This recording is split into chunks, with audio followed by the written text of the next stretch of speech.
kutoka Iringa mliwahi kwenda Ifunda pale. Yes.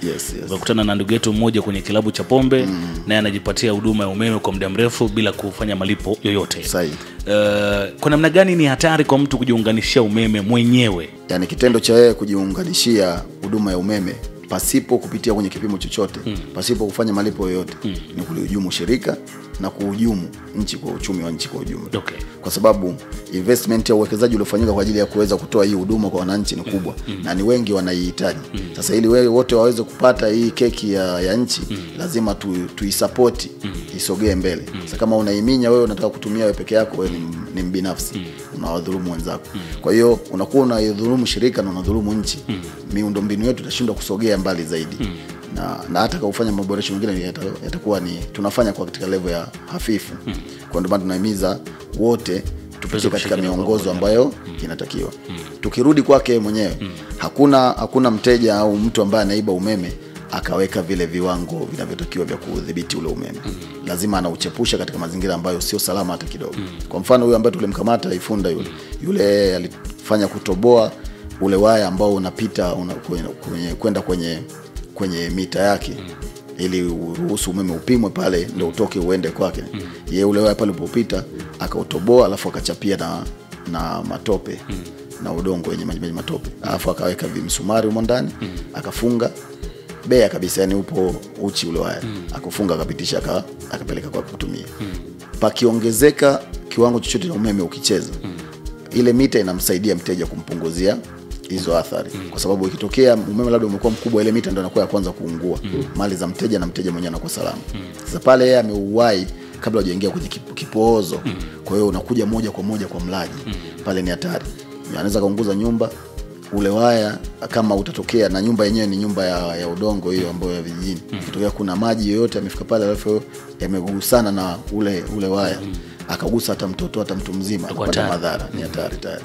Kwa hiyo madhara ni makubwa kwanza kwake mwenyewe ambaye ndio yuko pale site, yuko pale kwenye eneo tukio kwa wakati huo, kabla hata sisi hatujaanza kupata madhara na kuanza kudhurika. Okay. Msikilizaji, kama ambavyo unaelezwa hapa kwamba hii swala la mtu kujiunganisha umeme, inawezekana hata wewe unatusikiliza muda huu hapa, lakini kuna njia tofauti ambayo umeitumia kwa ajili ya kuweza kupata hiyo huduma ya umeme. Inawezekana umechepusha kama ambavyo amekuwa akizungumza pia watu wa maji na umeme pia vile vile. Kwanza unaingizia shirika hasara kwa sababu unakuwa ni binafsi, unataka kupata huduma peke yako.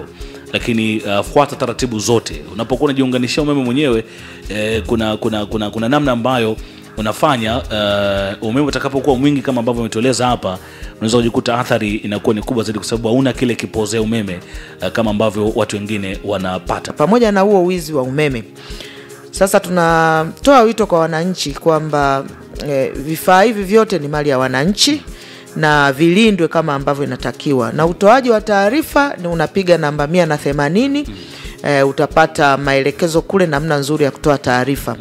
Na kizuri zaidi, ukitoa taarifa ikathibitika kwamba sisi tutakapoenda kukagua tutathibitisha kwamba hilo jambo kweli limetendeka, basi wewe pia utapata zawadi au kishika mkono.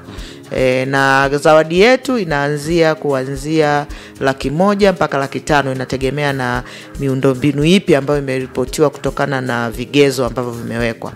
Kwa hiyo nitoe wito tu kwa wananchi kwamba wahakikishe kwamba wanalinda miundombinu.